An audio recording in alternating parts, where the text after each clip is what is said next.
Pag-ibig sa tinubuang lupa, tula ni Andres Bonifacio. May mga pag-ibig na nagbibigay saya, may mga pag-ibig na nagbibigay inspirasyon, at may mga pag-ibig na nagbibigay lakas upang magpatuloy. Ngunit ayon kay Andres Bonifacio, may isang pag-ibig na higit na dakila kaysa sa lahat. Isang pag-ibig na handang magsakripisyo, isang pag-ibig na handang ialay maging ang buhay. At ito ay walang iba kundi ang pag-ibig sa tinubuang lupa. Mahal mo ba ang Pilipinas? Madaling sagutin ang tanong na iyan, ngunit paano mo mapatutunayan ang iyong sagot? Sa panahon ngayon, maraming nagsasabing mahal nila ang kanilang bayan, ngunit kakaunti ang handang magsakripisyo para rito. Noong panahon ni Andres Bonifacio, ang pagmamahal sa bayan ay hindi lamang ipinahahayag sa salita. Ito ay ipinakikita sa gawa. Ito ay pinatutunayan sa sakripisyo at kung kinakailangan, maging sa pag-aalay ng sariling buhay. Sa araling ito, susuriin natin ang 5 piling saknong mula sa tulang Pag-ibig sa Tinubuang Lupa at ating sasagutin ang isang mahalagang tanong. Ano nga ba ang tunay na kahulugan ng pagmamahal sa bayan? Aling pag-ibig pa ang hihigit kaya sa pagkadalisay at pagkadakila, gaya ng pag-ibig sa tinubuang lupa? Aling pag-ibig pa? Wala na nga, wala. Napakatapang ng pahayag ni Bonifacio. Hindi niya sinasabing mahalaga lamang ang bayan. Sinasabi niyang walang pag-ibig na hihigit dito. Bakit? Sapagkat ang pagmamahal sa bayan ay hindi nakatuon sa sarili. Kapag mahal mo ang bayan, iniisip mo ang kapakanan ng nakararami. Kapag mahal mo ang bayan, iniisip mo ang kinabukasan ng susunod na henerasyon. Sa panahon ngayon, maaaring hindi tayo humahawak ng armas tulad ng mga bayani noon. Ngunit maipakikita natin ang pagmamahal sa bayan sa pamamagitan ng katapatan, disiplina at pananagutan. Ang pagmamahal sa bayan ay hindi lamang damdamin, ito ay isang gawain. Pagpuri ng lubos ang palaging hangad sa bayan ng taong may dangal na ingat. Umawit, tumula, kumathat, sumulat, kalakhan din niya'y isinisiwalat. Ang taong tunay na nagmamahal sa bayan ay hindi nahihiyang ipagmalaki ito. Ipinakikita niya ang kagandahan ng kanyang bansa sa pamamagitan ng kanyang talento. Noong panahon ni Rizal at Bonifacio, ang panulat ang kanilang sandata. Ngayon, maaari itong maging kamera, mikropono, musika, sining o social media. Ngunit may mahalagang tanong tayong dapat sagutin. Ginagamit ba natin ang ating talento upang makatulong sa bayan? O ginagamit natin ito upang magpalaganap ng maling impormasyon at pagkakahati-hati?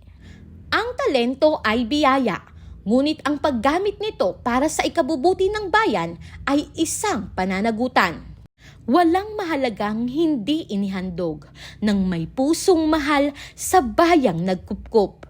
Dugo, yaman, dunong, katiis at pagod. Buhay may abuting magkalagot-lagot. Ito ang pinakabuod ng mensahe ni Bonifacio. Ang tunay na pagmamahal sa bayan ay may kasamang sakripisyo. Hindi sapat ang pagsasabing mahal mo ang Pilipinas. Dapat itong makita sa iyong ginagawa. Pansinin ang mga bagay na handang ialay ng isang makabayan. Dugo, yaman, dunong, pagod, at maging buhay. Ngunit sa ating panahon, hindi tayo hinihingan ng digmaan. Ang hinihingi sa atin ay integridad, katapatan sa tungkulin, paggalang sa batas, at malasakit sa kapwa. Ang tanong ngayon ay hindi kung handa tayong mamatay para sa bayan. Ang tanong ay kung handa tayong mamuhay ng tama para rito. Bakit? Alin ito sa sakdal na laki na hinahandugan ng buong pagkasi, na sa lalong mahal na kapangyayari at ginugugulan ng buhay na iwi? Bakit nga ba handang ialay ng tao ang lahat para sa bayan? Ano ba ang mayroon dito? Hindi naman ito simpleng lupa lamang. Hindi lamang ito mga bundok, ilog at dagat. Ang bayan ay ating kasaysayan. Ito ang lugar kung saan tayo unang natutong mangarap, kung saan tayo unang natutong magmahal, kung saan natin natuklasan kung sino tayo. Kapag ipinagtatanggol ng isang tao ang kanyang bayan, ipinagtatanggol din niya ang kanyang pagkakakilanlan. Ito'y ang inang bayang tinubuan. Siya'y inatangi na kinamulatan ng kawili-wiling liwanag ng araw, nagbibigay init sa buong katawan. Sa huling saknong, inihalin tulad ni Bonifacio ang bayan sa isang ina. Napakaganda ng paghahambing na ito. Tulad ng isang ina, ang bayan ang unang yumakap sa atin. Dito tayo isinilang, dito tayo lumaki, dito nabuo ang ating mga pangarap. Dito natin natutunan ang ating wika, kultura at pagkatao. At tulad ng isang mabuting anak, may tungkulin tayong mahalin, pangalagaan at ipagtanggol ang ating bayan. Hindi dahil perpekto ito, kundi dahil ito ang ating tahanan. Kung nabubuhay si Andres Bonifacio ngayon, ano kaya ang makikita niya? Mga kabataang nag-aaral upang maabot ang kanilang mga pangarap? O mga mamamayang nagtutulungan sa panahon ng sakuna? Mga taong handang gumawa ng tama kahit walang nakakakita? O mga taong nakalimot na sa kanilang pananagutan sa bayan?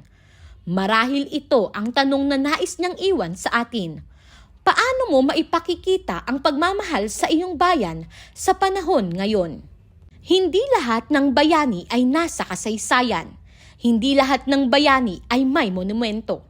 May mga bayaning tahimik na gumagawa ng tama araw-araw.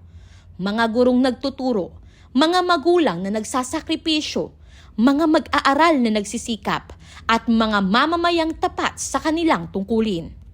At sa bawat mabuting gawa para sa kapwa at bayan, buhay ang diwa ng pag-ibig sa tinubuang lupa.